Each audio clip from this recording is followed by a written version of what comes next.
فرزند زہرا یہ حالات برے ہیں۔ کاشانۂ بصیرت ایک ایسا مکمل یوٹیوب چینل جس پر محروم بصارت کے لیے بالخصوص اور تمام افراد کے لیے بالعموم سینکڑوں کی تعداد میں اسلامی کتب دستیاب ہیں۔ لہذا گزارش ہے کہ آپ اپنی ذمہ داری نبھاتے ہوئے کاشانۂ بصیرت کو سبسکرائب کرنے کے ساتھ ساتھ بیل آئیکن کو پریس کیجیے تاکہ آپ علم کے حصول کے ساتھ ساتھ مذہب اہل بیت کی اشاعت میں بھی اہم کردار ادا کرتے رہیں۔ کاشانۂ بصیرت، کاشانۂ بصیرت، کاشانۂ بصیرت۔ فرزند زہرا یہ حالات برے ہیں۔ بسم اللہ الرحمن الرحیم۔ السلام علیکم سامعین، آئیے کاشانۂ بصیرت کے یوٹیوب چینل پر مل کر پڑھتے ہیں مکتوب 25۔ یہ نسبتاً طویل مکتوب ہے، ہم 2 پارٹس میں اس کو مکمل کریں گے، اور ہم پڑھے ہیں کتاب کلام امیر المومنین علی علیہ السلام شرح نہج البلاغہ،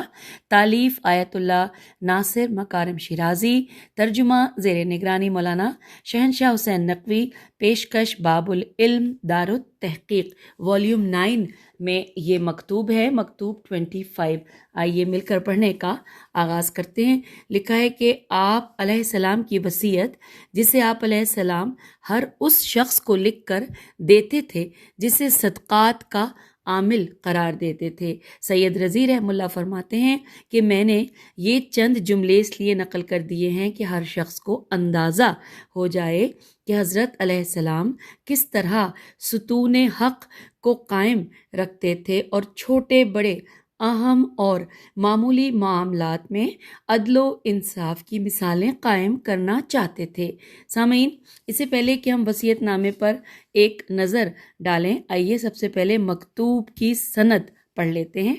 اس مکتوب کو کلینی رحم اللہ نے اصول کافی کی کتاب الزکوٰۃ کے باب ادب المصدق میں معتبر سند کے ساتھ نقل کیا ہے، اور شیخ الطائفہ یعنی شیخ توسی رحم اللہ نے بھی اسے الزیادات فی الزکوٰۃ میں کلینی رحم اللہ سے اسی سند کے ساتھ نقل کیا ہے۔ کتاب الغارغارات کے مؤلف ابراہیم ثقفی نے بھی اس اپنی سند کے ساتھ اسے امام جعفر صادق علیہ السلام سے نقل کیا ہے۔ مصادر نہج البلاغہ کے مؤلف نے لکھا ہے کہ یہ وصیت نامہ سید رضی رحم اللہ سے قبل کے علماء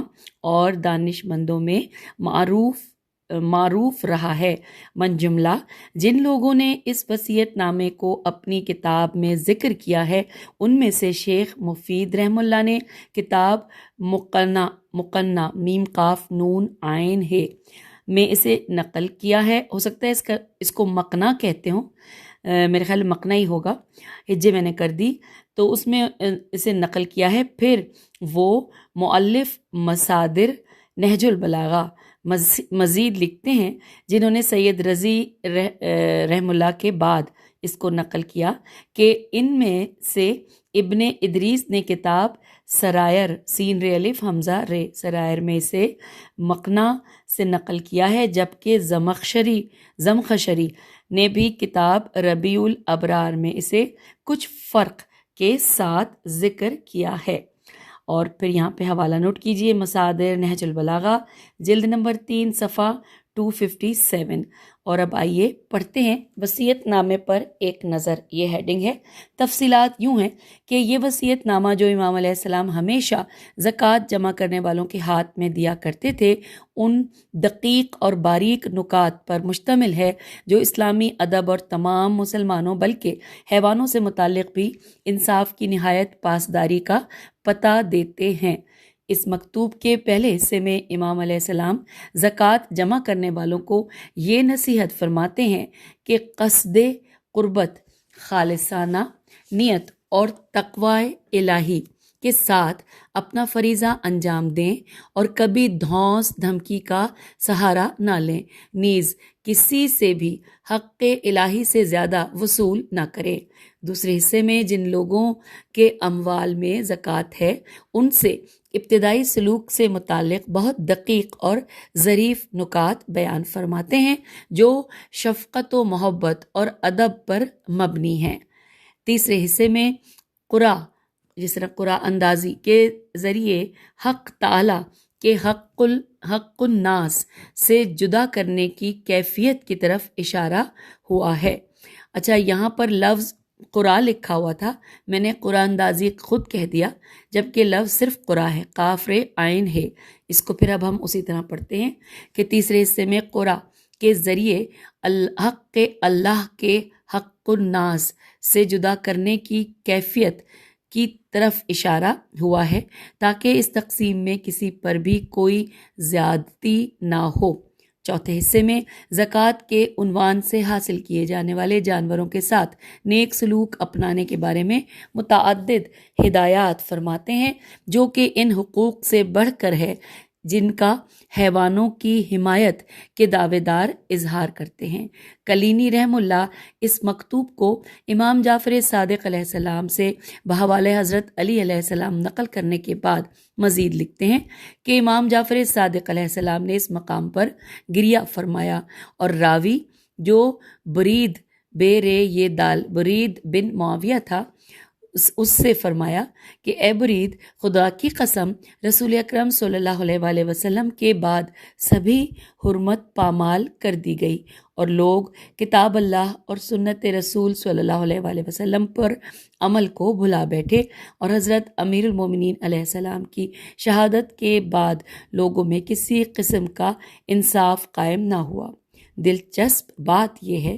کہ مصادر نہج البلاغہ کے مؤلف امام جعفر صادق علیہ السلام کی حدیث کا یہ حصہ نقل کرنے کے بعد لکھتے ہیں کہ میں خداوند متعال کی قسم کھاتا ہوں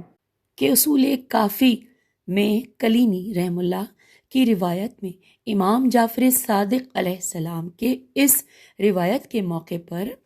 گریہ سے متعلق جاننے سے پہلے متعدد بار اس مکتوب کے مطالعے کے وقت آنسو بہا چکا ہوں۔ اور یہاں پر حوالہ نوٹ کیجئے، مصادر نہج البلاغہ جلد نمبر 3 صفحہ نمبر 258۔ اور اب ہم یہاں پر پڑھنے جا رہے ہیں مکتوب 25 کا پہلا حصہ۔ اس کے کل 4 حصے ہیں جیسا کہ ابھی ہم نے پڑھا۔ پہلا حصہ عربی میں کہاں سے کہاں تک ہے، آپ کی سماعتوں کی نظر، اس کے بعد ترجمہ پڑھیں گے۔ اور یہاں پہ آغاز ہو رہا ہے ان طلق اللہ تقوی اللہ وحدہ لا شریک، اور اختتام ہے تعصفہ اور ترہقہ۔ ترجمہ: خدائے وحدہ لا شریک کا خوف لے کر آگے بڑھو اور خبردار، نہ کسی مسلمان کو خوف زدہ کرنا اور نہ کسی کی زمین پر جبراً اپنا گزر کرنا، مال میں سے حق خدا سے ذرہ برابر زیادہ مت لینا، اور جب کسی قبیلے پر وارد ہونا تو ان کے گھروں میں گھسنے کے بجائے چشمے اور کنویں پر وارد ہونا، اس کے بعد سکون و وقار کے ساتھ ان کی طرف جانا اور ان کے درمیان کھڑے ہو کر سلام کرنا، اور سلام کرنے میں بخل سے کام نہ لینا۔ اس کے بعد ان سے کہنا کہ بندگان خدا، مجھے تمہاری طرف سے پروردگار کے ولی اور جانشین نے بھیجا ہے تاکہ میں تمہارے اموال میں سے پروردگار کا حق لے لوں۔ تو کیا تمہارے اموال میں کوئی حق اللہ ہے جسے میرے حوالے کر سکو؟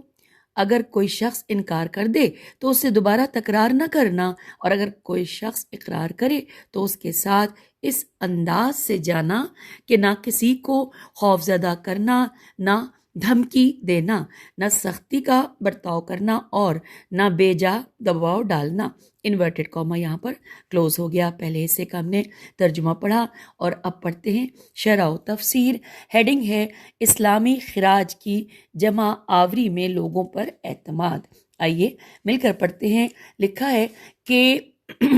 اس مکتوب میں امام علیہ السلام پہلے مختصر عبارات میں زکوٰۃ جمع کرنے والوں کو ایک کلی اور جامع حکم دیتے ہیں اور اس کے بعد جزیات کی طرف بڑھتے ہیں جو بجائے خود فصاحت و بلاغت کی پسندیدہ روشوں میں سے ایک ہے۔ آپ فرماتے ہیں کہ خدائے وحدہ لا شریک کا خوف لے کر آگے بڑھو، اور خبردار نہ کسی مسلمان کو خوف زدہ کرنا اور نہ کسی کی زمین پر جبراً اپنا گزر کرنا، مال میں سے حق خدا سے ذرہ برابر زیادہ مت لینا، انورٹڈ کاما کلوز۔ اب لکھا ہے کہ امام علیہ السلام اس عبارت میں تقوی کے حکم کے علاوہ 3 اہم مطالب ذکر فرماتے ہیں۔ پہلا یہ کہ زکوٰۃ جمع کرنے والے اہلکار کو چاہیے کہ تشدد کا رویہ اختیار نہ کرے اور لوگوں کو نہ ڈرائے، کیونکہ گزشتہ ادوار میں خراج لینے والے اہلکار جب کسی علاقے میں داخل ہوتے تھے تو لوگوں پر خوف اور گھبراہٹ طاری ہوتی تھی کہ کہیں ان سے ایسی بھاری رقوم کا مطالبہ نہ کریں کہ جو ان کے بس سے باہر ہوں، لیکن جب ان کا سلوک محبت اور نرمی پر مبنی ہو تو نہ صرف ان پر خوف طاری نہ ہوگا بلکہ وہ ان کا استقبال بھی کریں گے۔ دوسرے حکم میں مولا فرماتے ہیں کہ نہ صرف انہیں ڈرانا نہیں چاہیے بلکہ تمہاری موجودگی سے انہیں کراہت بھی نہیں ہونی چاہیے، تمہاری نسبت ان کا یہ تاثر ہونا چاہیے کہ تم ایک مہربان اور کریم مولا کی طرف سے بھیجے گئے ہو اور وہ تمہاری موجودگی کو عزت کی نگاہ سے دیکھیں۔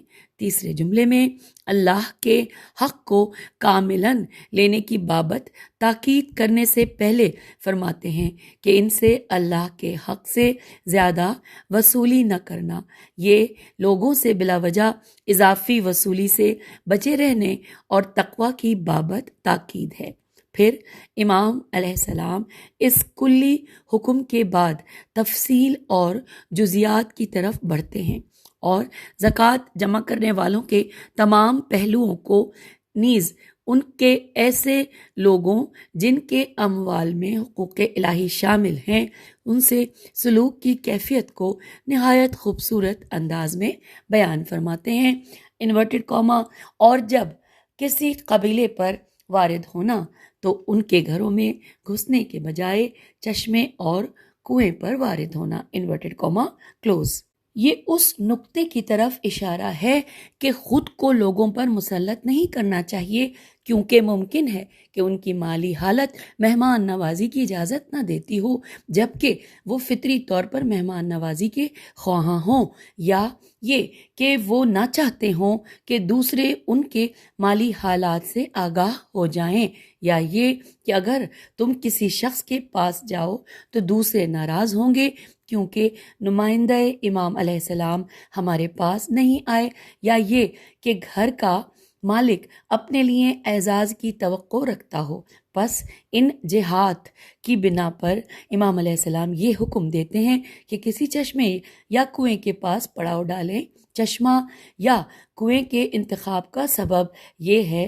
کہ وہاں سے سبھی لوگوں کا گزر ہوتا ہے۔ در حقیقت یہ ایک ایسا مرکز ہے جس کو سبھی پہچانتے ہیں۔ ظاہراً صدقے یا خراج جمع کرنے والے اکیلے اس راہ کو طے نہیں کرتے تھے، بلکہ کچھ لوگوں کو بطور معاون اپنے ساتھ لے جاتے تھے، نیز کچھ سامان سفر اور خیمہ بھی ساتھ ہوتا تھا جسے وہ کسی چشمے یا کنویں کے کنارے نصب کرتے اور وہیں قیام کرتے تھے۔ پھر امام علیہ السلام مزید فرماتے ہیں، انورٹڈ کاما ترجمہ، کہ اس کے بعد سکون و وقار کے ساتھ ان کی طرف جانا اور ان کے درمیان کھڑے ہو کر سلام کرنا اور سلام کرنے میں بخل سے کام نہ لینا، انورٹڈ کاما کلوز۔ اب یہاں لکھا ہے کہ یقیناً وقار و نرمی کے ساتھ ان کے پاس جانا اور ان سے دعا سلام کرنا ان کے لیے تسلی کا باعث ہوگا، اور لوگ ایسے اہلکار کی آمد سے کبھی خوف زدہ اور پریشان نہیں ہوں گے۔ یہ ہدایات اس سوچ اور ذہنیت کو ناکام کرنے کے لیے ہیں جو گزشتہ بادشاہوں اور ظالم حکمرانوں کے دور میں رائج تھی، کہ تشدد پسند اہلکاروں کو خراج کی جمع آوری کے لیے بھیجتے تھے اور لوگ ان کے وجود کو آسمانی بلاؤں کے مترادف سمجھتے تھے۔ اور پھر لکھا ہے کہ لا تخدجو کا مادہ خداج سے خے دال الف جیم خداج ہے، جس کے اصل معنی ناقص یا وقت سے پہلے تولد پانے والے جنین کے ہیں، اور بعد میں یہ لفظ ہر ناقص کام کے لیے استعمال ہونے لگا۔ اس مذکورہ معانی سے معلوم ہوتا ہے کہ امام علیہ السلام اس بات پر تاکید فرماتے ہیں کہ آپ علیہ السلام کے نمائندے کو دعا سلام کرنے میں کسی بھی قسم کی کوتاہی نہیں برتنی چاہیے، اور بہت سی حکومتوں کے اہلکاروں اور نمائندوں کی طرح نہیں ہونا چاہیے جو لوگوں سے تکبر کے ساتھ بات کرتے ہیں، یہاں تک کہ ان کے سلام کا جواب بھی نہیں دیتے۔ دوسرے الفاظ میں ان کا رویہ لوگوں کے ساتھ دو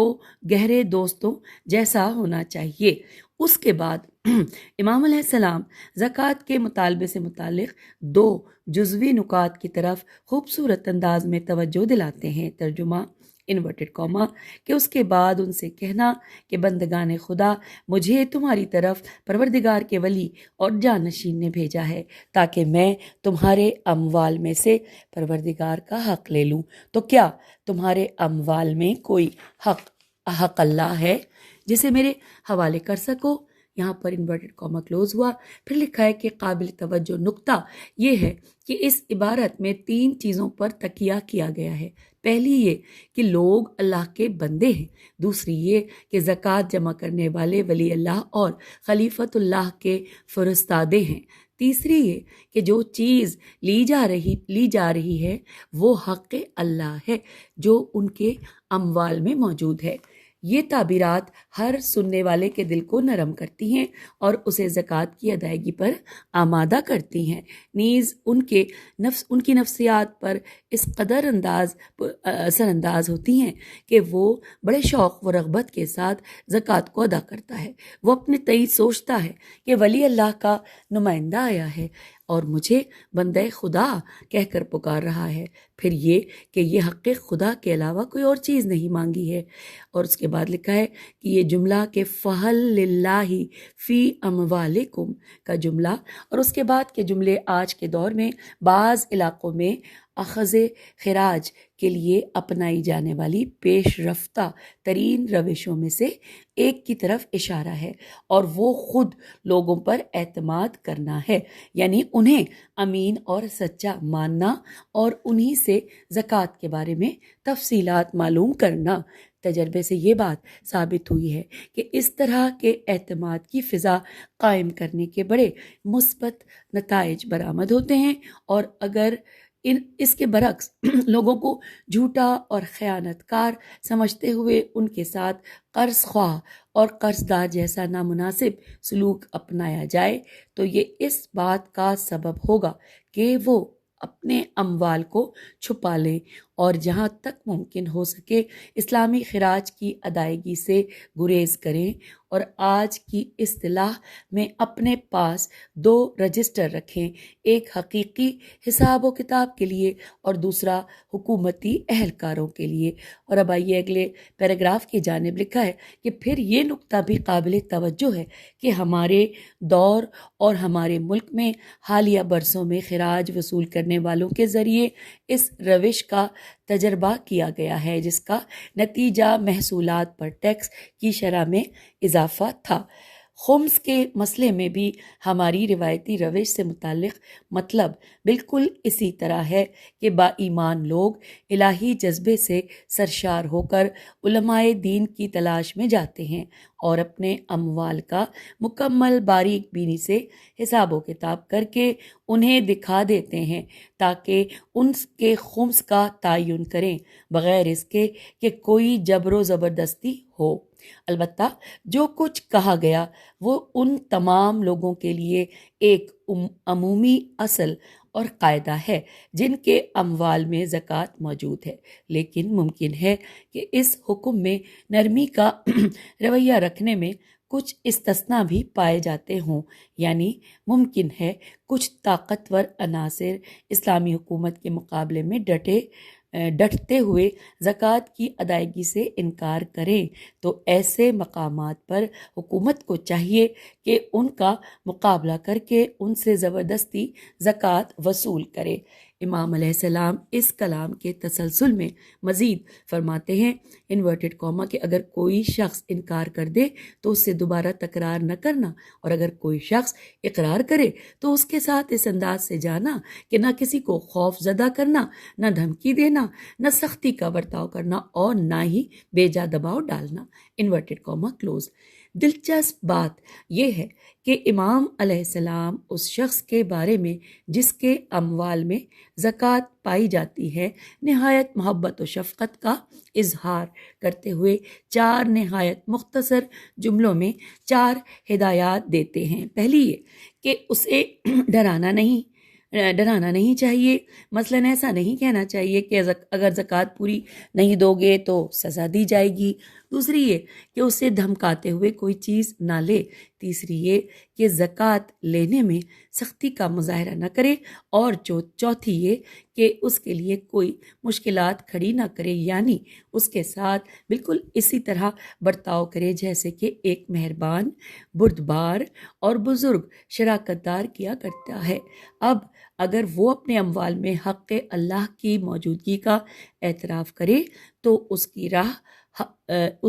کی اس حق شناسی کی قدر کرے اور ادب و انسانیت کے مقابلے میں ادب و انسانیت ہی سے جواب دے۔ اور سامعین اب پڑھتے ہیں نکتہ، اور نکتے میں یہاں پر ہیڈنگ دی گئی ہے کہ زکوٰۃ کی وصولی اور بیت المال کے آداب۔ لکھا ہے کہ جو کچھ اوپر ہدایات میں بیان ہوا وہ زکوٰۃ اور اموال بیت المال کے جمع آوروں کے فرائض اور اموال کے مالکوں کے ساتھ برتاؤ سے متعلق اسلامی احکامات کی ایک جھلک ہے۔ قرآن مجید اس مطلب کے بانی کے عنوان سے رسول خدا صلی اللہ علیہ وآلہ وسلم کو حکم دیتا ہے کہ اموال سے زکوٰۃ وصول کریں، وہ زکوٰۃ جو اموال کو پاکیزہ بنا دیتی ہے۔ پھر حکم دیتا ہے کہ زکوٰۃ لینے کے بعد ان پر درود بھیجیں اور ان کے حق میں دعا کریں، کیونکہ یہ ان کے لیے تسکین کا باعث ہے۔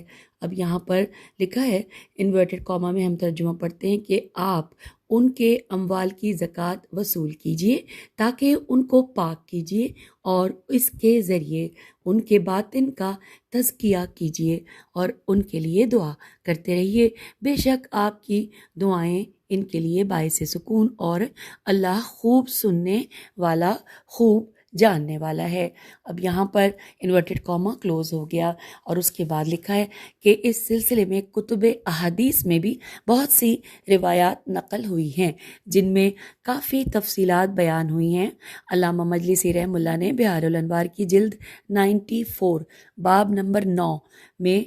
آداب المصدق کے عنوان سے متعدد احادیث اس سلسلے میں نقل کی ہیں جو 10 صفوں پر محیط ہیں۔ من جملہ وہ رسول گرامی صلی اللہ علیہ وآلہ وسلم سے ایک حدیث نقل کرتے ہیں کہ آپ صلی اللہ علیہ وآلہ وسلم نے فرمایا انورٹڈ کاما رسول خدا صلی اللہ علیہ وآلہ وسلم نے لوگوں کو ان کے ذمے عائد زکوٰۃ سے متعلق قسم دلانے سے منع فرمایا ہے، اور فرمایا ہے کہ وہ لوگ اس سلسلے میں قابل اعتماد ہیں، یعنی جو اپنے پاس واجب الزکوٰۃ مال ہونے سے انکار کرے، وہ ظاہراً وہ جھوٹ معلوم نہ ہو تو اسے مان لینا چاہیے اور قسم نہ دلائے۔ انورٹڈ کاما کلوز ہو گیا۔ حوالہ ہے بہار الانوار جلد نمبر 93 صفحہ 85۔ امیر المومنین علیہ السلام سے منقول ہے کہ ایک حدیث میں آیا ہے کہ آپ نے ایک اپنے صحابی کو جب کہ آپ علیہ السلام سے زکوٰۃ کی جمع آوری کے لیے بھیجنے والے تھے تو کچھ مفصل ہدایات دیں۔ من جملہ آپ نے فرمایا کہ اور یہ لوگ انورٹڈ کاما میں ہے کہ اور یہ کہ لوگوں سے خندہ پیشانی، نرمی اور انکساری کے ساتھ برتاؤ کرے، اور آپ علیہ السلام نے اسے انکساری کو اپنانے اور تکبر سے اجتناب کا حکم فرمایا۔ انورٹڈ کاما کلوز ہو گیا۔ حوالہ ہے بہار الانوار جلد 93 صفحہ 85۔ آپ علیہ السلام ہی سے ایک دیگر حدیث میں آیا ہے کہ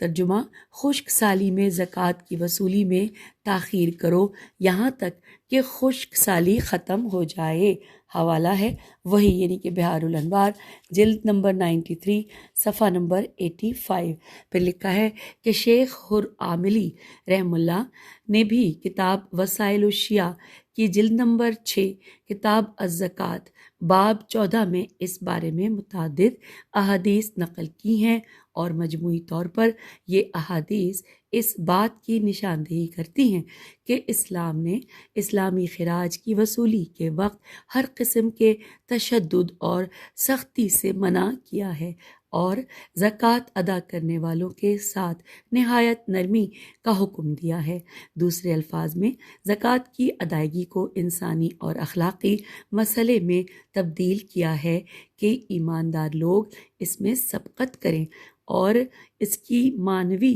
اور مادی برکات سے بہرہ مند ہوں، نہ کہ ان سے ایسا سلوک کریں کہ جیسے ایک خیانت کار قرض دار سے قرض کی وصولی میں کیا جاتا ہے۔ البتہ ممکن ہے کہ ایسے شفقت آمیز برتاؤ کے نتیجے میں کچھ نقصانات بھی ہوں اور کچھ لوگ اس سے غلط فائدہ اٹھاتے ہوئے خراج کی ادائیگی میں کوتاہی کریں، لیکن تجربے سے یہ بات ثابت ہو چکی ہے کہ اس کی مادی اور معنوی برکات اس کے نقصانات سے کہیں زیادہ ہیں، خصوصاً اس حقیقت کی بنا پر کہ ہم جانتے ہیں کہ اسلام میں زکوٰۃ کی ادائیگی ایک طرح کی عبادت ہے، اور عبادت میں قصد قربت لازم ہے، اور یہ قصد اسی وقت حاصل ہو جاتا ہے کہ انسان اپنے شوق اور رغبت کے ساتھ اسے ادا کرے۔ یہاں پہ قصد کی ہجے ہے قاف صاد دال۔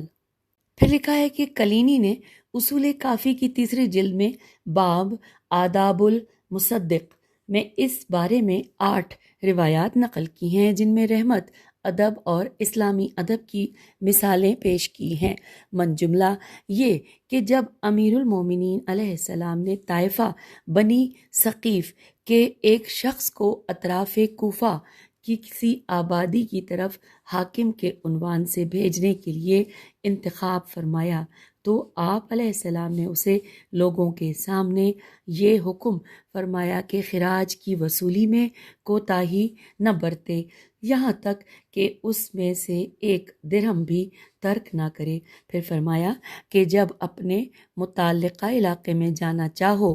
تو میرے پاس آ جانا۔ وہ شخص کہتا ہے کہ جب میں حضرت علی علیہ السلام کی خدمت میں حاضر ہوا تو آپ علیہ السلام نے فرمایا کہ جو کچھ میں نے خراج کے بارے میں تمہیں بتایا وہ ظاہری طور پر تھا، اب میں تم کو حقیقت بتاتا ہوں۔ انورٹڈ کاما۔ اچھا یہ بھی نوٹ کر لیجئے کہ جو ابھی حقیقت ہم پڑھنے جا رہے ہیں ترجمہ،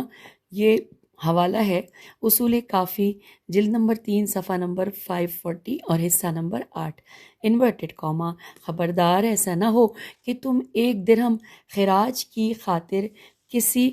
مسلمان، یہودی یا عیسائی پر ہاتھ مارو یا ان کی ضرورت کے جانوروں کو ان سے چھین لو، کیونکہ ہمیں حکم دیا گیا ہے کہ خراج و زکوٰۃ کو لوگوں کے اضافی اموال سے لیں۔ انورٹڈ کاما یہاں کلوز ہو گیا، اور اب مکتوب 25 کا دوسرا حصہ پڑھتے ہیں۔ عربی میں آغاز ہوا ہے یہ کہ فخذ ما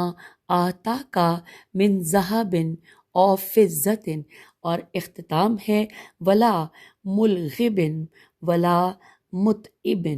ترجمہ: جو سونا یا چاندی دے دیں وہ لے لینا، اور اگر ان کے چوپائے یا اونٹ وغیرہ ہوں تو ان کی اجازت کے بغیر داخل نہ ہونا، کیونکہ ان میں سے بیشتر انہی کا ہے، اور اگر چوپاؤں کے مرکز تک پہنچ جانا تو کسی ظالم و جابر کی طرح داخل نہ ہونا، اور نہ کسی جانور کو بھڑکا دینا، اور نہ کسی کو خوف زدہ کر دینا، اور مالک کے ساتھ بھی غلط برتاؤ نہ کرنا، بلکہ مال کو 2 حصوں میں تقسیم کر کے مالک کو اختیار دینا کہ وہ جس حصے کو چاہے اختیار کر لے، اس پر کوئی اعتراض نہ کرنا، پھر باقی کو 2 حصوں میں تقسیم کرنا کہ اسے اختیار دینا اور پھر اس کے اختیار پر اعتراض نہ کرنا، یہاں تک کہ اتنا ہی مال باقی رہ جائے جس سے حق خدا ادا ہو سکتا ہے تو اسی کو لے لینا، بلکہ اگر کوئی شخص تقسیم پر نظر ثانی کی درخواست کرے تو اسے بھی منظور کر لینا اور سارے مال کو ملا کر پھر پہلے کی طرح تقسیم کرنا اور آخر میں اس کے بچے مال میں سے حق اللہ لے لینا۔ بس اس کا خیال رکھنا کہ بوڑھا، ضعیف، کمر شکستہ، کمزور اور عیب دار اونٹ نہ لینا، اور ان اونٹوں کا امین بھی اسی کو بنانا کہ جس کے دین کا اعتبار ہو اور جو مسلمان کے مال میں نرمی کا برتاؤ کرتا ہو، تاکہ وہ ولی تک مال پہنچا دے اور وہ ان کے درمیان تقسیم کر دے۔ اس موضوع پر صرف اسے وکیل بنانا جو مخلص، خدا ترس، امانت دار اور نگران ہو، نہ سختی کرنے والا ہو، نہ ظلم کرنے والا، نہ تھکا دینے والا ہو اور نہ شدت سے دوڑانے والا۔ Inverted comma close. ہم نے یہاں پر ترجمہ مکمل کیا اور اب ہم پڑھیں گے شرح و تفسیر۔ ہیڈنگ سب سے پہلے ہے کہ زکوٰۃ دینے والوں کا نہایت احترام۔ تفصیلات کچھ یوں ہیں کہ امام علیہ السلام اس سلسلے میں فرماتے ہیں انورٹڈ کاما کہ جو سونا یا چاندی دے دیں وہ لے لینا اور اس سے کمی بیشی سے متعلق بحث نہ کرنا کہ اس سے تم پر بھروسہ کیا، کہ اس نے تم پر بھروسہ کیا لہٰذا تمہیں بھی اس پر بھروسہ کرنا چاہیے، انورٹڈ کاما کلوز۔ اور پھر مولا آگے فرماتے ہیں کہ اور اگر اس کے چوپائے یا اونٹ وغیرہ ہوں تو اس کی اجازت کے بغیر داخل نہ ہونا، کیونکہ ان میں سے بیشتر اسی کا حصہ ہے۔ اور ساتھ ہی مولا آگے جو فرما رہے ہیں وہ بھی پڑھ لیتے ہیں کہ اور اگر چوپائے کے مرکز تک پہنچ جانا تو کسی ظالم و جابر کی طرح داخل نہ ہونا اور نہ کسی جانور کو بھڑکا دینا اور نہ کسی کو خوفزدہ کر دینا اور مالک کے ساتھ بھی غلط برتاؤ نہ کرنا، انورٹڈ کاما کلوز۔ اس جملے کا مقصد یہ ہے کہ زکوٰۃ دینے والوں کے اموال کے معاملے میں ان کی عزت کا خیال رکھنا چاہیے۔ سینہ زوری کرنے والے قرض خواہوں کی طرح اچانک اونٹوں یا بھیڑ بکریوں کے ٹھکانے میں داخل ہو کر کسی چیز کا مطالبہ نہ کرو، یہاں تک کہ جانوروں کے ساتھ بھی شفقت کا مظاہرہ کرو۔ ایسی حرکت یا کوئی قدم نہ اٹھاؤ جو بے زبان جانوروں کے لیے گھبراہٹ کا باعث بنے، کیونکہ ممکن ہے کہ اس اقدام سے جانوروں اور ان کے مالک دونوں ہی کو رنج پہنچے۔ یہ وہ محبت اور ادب ہے جسے امام علیہ السلام حیوانوں کے بارے میں بھی اپنانے کی ہدایت فرما رہے ہیں، تو انسان کے حقوق و احترام کی کتنی تاکید ہوگی۔ پھر امام علیہ السلام جانوروں کی وصولی کے معاملے میں قرع اندازی کا حکم فرماتے ہیں تاکہ ان کی تقسیم منصفانہ ہو، یا زکوٰۃ کے اونٹ یا بھیڑ بکریوں کے انتخاب میں صاحب اموال کے لیے کوئی پریشانی یا اس پر کوئی ظلم و زیادتی نہ ہو۔ پھر اس بات کی بھی تاکید فرماتے ہیں کہ قرعہ اندازی کے موقع پر انتخاب کا حق اموال کے مالک کو دیں، چنانچہ آپ علیہ السلام فرماتے ہیں بلکہ انورٹڈ کاما میں کہ بلکہ مال کو 2 حصوں میں تقسیم کر کے مالک کو اختیار دینا اور وہ جس حصے کو اختیار کر لے اس پر کوئی اعتراض نہ کرنا، پھر باقی کو 2 حصوں میں تقسیم کرنا اور اسے اختیار دینا اور پھر اس کے اختیار پر اعتراض نہ کرنا، یہاں تک کہ اتنا ہی مال باقی رہ جائے جس سے حق خدا ادا ہو سکتا ہے تو اسی کو لے لینا، انورٹڈ کاما کلوز۔ اور پھر امام علیہ السلام مزید فرماتے ہیں کہ انورٹڈ کاما کے بلکہ اگر کوئی شخص تقسیم پر نظر ثانی کی درخواست کرے تو اسے بھی منظور کر لینا اور سارے مال کو ملا کر پھر پہلے کی طرح تقسیم کرنا اور آخر میں اس کے بچے مال میں سے حق اللہ لے لینا، انورٹڈ کاما کلوز۔ یہاں پر 2 نقطے بڑی اہمیت کے حامل ہیں۔ پہلا یہ کہ فوق الذکر جملوں کا مفہوم یہ نہیں کہ تقسیم کرتے وقت اچھے جانوروں کو ایک حصے میں اور متوسط کو دوسرے حصے میں قرار دے کر مالک کو اختیار دیا جائے کہ ان 2 حصوں میں سے ایک کو اپنا لے، کیونکہ پہلی بات تو یہ کہ اونٹ یا بھیڑ بکری وغیرہ معمولاً مخلوط ہوتے ہیں اور تقسیم کے وقت قدرتی طور پر کچھ اچھے جانور ایک حصے میں اور کچھ اچھے دوسرے حصے میں قرار پاتے ہیں۔ دوسرے یہ کام ایک طرح سے قرآن اندازی ہے، اور قرآن اندازی میں یہ مفہوم پوشیدہ ہے کہ تقسیم کسی حد تک عادلانہ ہونی چاہیے، اور بعد میں ان دو حصوں میں سے ایک کو قرآن یا ذاتی انتخاب کے ذریعے الگ کر دینا چاہیے۔ دوسرا نقطہ یہ کہ ہم جانتے ہیں کہ اونٹ کی زکوٰۃ میں ان کی عمر مقدار زکوٰۃ میں اثر انداز ہوتی ہے۔ اس لائن کو دوبارہ پڑھتے ہیں۔ دوسرا نقطہ یہ کہ ہم جانتے ہیں کہ اونٹ کی زکوٰۃ میں ان کی عمر مقدار زکوٰۃ میں اثر انداز ہوتی ہے اور یہ بھیڑ کی زکوٰۃ کی طرح نہیں، لہٰذا یا تو اس کی تقسیم میں عمر کے مسئلے میں رعایت ہونی چاہیے، یا یوں کہہ دینا چاہیے کہ اس طرح کی تقسیم بھیڑ بکری اور گائے کی زکوٰۃ سے مربوط ہے۔ پھر یہ کہ مجموعی طور پر اس کلام سے یہ مطلب سامنے آتا ہے کہ زکوٰۃ کی ادائیگی میں اس کی قیمت بھی حساب کر کے دی جا سکتی ہے۔ اب بریکٹ پہ لکھا ہے کہ اور ایسا لفظ ذہب و فضہ کے قرینے کی بنا پر ہے جو اس کلام کے شروع میں آئے ہیں۔ یہاں بریکٹ کلوز ہو گیا، اور پھر لکھا ہے کہ اور اصل مال بھی جس پر زکوٰۃ واجب ہوئی ہے۔ یعنی اس جملے کو پھر پچھلے والے کو دیکھ لیتے ہیں نا، بریکٹ کے بغیر پڑھتے ہیں کہ پھر یہ کہ مجموعی طور پر اس کلام سے یہ مطلب سامنے آتا ہے کہ زکوٰۃ کی ادائیگی میں اس کی قیمت بھی حساب کر کے دی جا سکتی ہے، اور اصل مال بھی جس پر زکوٰۃ واجب ہوئی ہے۔ یہ نقطہ قابل توجہ ہے کہ اسلامی احادیث و روایات اور علماء و فقہا کے کلمات میں اعلیٰ جانور جیسے فربہ بھیڑ، بکری، قیمتی اونٹ، حاملہ جانور یا وہ نر جانور جس سے افزائش نسل کے لیے استفادہ کیا جاتا ہے، زکوٰۃ سے مستثنیٰ قرار دیا گیا ہے۔ یعنی زکوٰۃ جمع کرنے والے اہلکاران اموال کے مالکان کی محبت حاصل کرنے کے لیے ممتاز جانوروں کو مالکان کے لیے ہی چھوڑ دیتے ہیں تاکہ وہ شوق اور رغبت سے زکوٰۃ ادا کریں۔ اور یہاں پر حوالہ ہے جواہر الکلام، جلد نمبر 15 صفحہ نمبر 160۔ پھر لکھا ہے کہ پھر امام علیہ السلام حکم دیتے ہیں کہ 5 قسم کے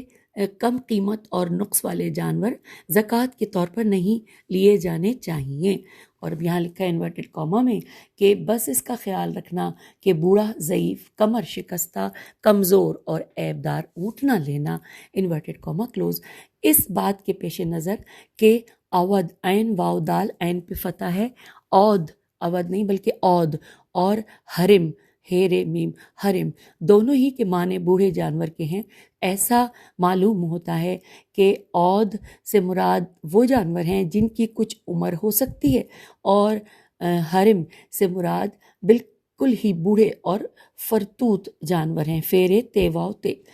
پھر لکھا ہے لفظ کے معلوست معلوستی میم ہے، محلوست کبھی سل کی بیماری میں مبتلا جانور اور کبھی ہر قسم کے بیمار جانور کے معنی میں آتا ہے، لیکن یہاں دوسرے معنی زیادہ مناسب ہیں، اور حیوان انورٹڈ کاما میں ہے کہ ذات اوار، زال الف تے عین واو الف رے، ذات اوار سے مقصود وہ جانور ہیں کہ جن میں کوئی نقص یا عیب ہو، جیسے کہ کانے یا آنکھ وغیرہ سے محروم جانور۔ یہ بات قابل ذکر ہے کہ فقہا نے فرمایا ہے کہ اس حکم سے مقصود یہ ہے کہ اگر تمام نصاب سالم ہوں تو کسی ناقص جانور کو کہیں اور سے لا کر زکوٰۃ کے عنوان سے نہیں دیا جا سکتا، لیکن اگر جانور کا نصاب بیمار اور معیوب ہو تو زکوٰۃ کو اسی میں سے ادا کرنے میں کوئی حرج نہیں ہے۔ اسی طرح اگر نصاب کا کچھ حصہ سالم اور کچھ حصہ ناسالم ہو تو زکوٰۃ سالم و معیوب دونوں کی نسبت سے لی جائے گی، اور یہ زکوٰۃ سے متعلق مسائل میں اسلام کی انصاف پسندی کی نشانی ہے۔ اب یہاں پر ہم یہ نوٹ کرتے ہیں کہ یعنی حوالہ دیکھتے ہیں، لکھا ہے جواہر الکلام جلد نمبر 15 صفحہ 135 کی طرف رجوع کریں۔ اس نقطے پر بھی توجہ ہونی چاہیے کہ اسلام ایک طرف یہ حکم دیتا ہے کہ معیوب، بوڑھے، فرتوت اور بیمار جانور کو زکوٰۃ میں قبول نہ کیا جائے، کیونکہ یہ عمل زکوٰۃ کی بعنوان عبادت اہمیت کو گھٹا دیتا ہے، اور جو یہ آیت ہے جو کہ سورہ آل عمران کی آیت 92 ترجمہ کہ لوگوں جب تک تم اپنی پسندیدہ چیزوں میں سے کچھ راہ خدا میں خرچ نہ کرو گے ہرگز نیکی کے درجے پر فائز نہیں ہو سکتے، اور تم کوئی سی چیز بھی خرچ کرو تو خدا اس کو ضرور جانتا ہے، انورٹڈ کاما کلوز۔ سورہ آل عمران آیت 92 کا ہم نے ترجمہ پڑھا۔ لکھا ہے کہ اس آیت کے مطابق نیکی صرف اسی وقت حاصل ہو سکتی ہے کہ انسان اپنی پسندیدہ چیز راہ خدا میں دے۔ دوسری طرف اسلام یہ حکم دیتا ہے کہ ممتاز اور گراں قیمت جانور کو ان کے مالکان کے لیے ہی چھوڑا جائے اور انہیں بعنوان زکوٰۃ نہ لیں، کیونکہ بہت سے لوگ اس کام سے رنجیدہ ہو جاتے ہیں۔ چنانچہ ذیل کی آیت میں اس کا مطلب کی طرف اشارہ ہوا ہے۔ دوبارہ پڑھتے، چنانچہ ذیل کی آیت میں اس مطلب کی طرف اشارہ ہوا ہے، انورٹڈ کاما۔ یہ سورہ محمد کی آیت نمبر 37 کا ترجمہ کہ اگر وہ تم سے مال کا مطالبہ کرے پھر تم سے اس مطالبے پر اصرار کرے تو تم بخل کرنے لگو گے اور وہ تمہارے دلوں کو کہ کھوٹ ظاہر کر دے گا، انورٹڈ کاما کلوز۔ سورہ محمد آیت 37۔ یوں اسلام نے زکوٰۃ کی ادائیگی کے مسئلے میں اعتدال کا مکمل خیال رکھا ہے۔ سامعین، یہاں پر مکتوب 25 کا دوسرا حصہ مکمل ہوا۔ اگلی نشست میں اس سے آگے تیسرا حصہ پڑھیں گے۔ اجازت، خدا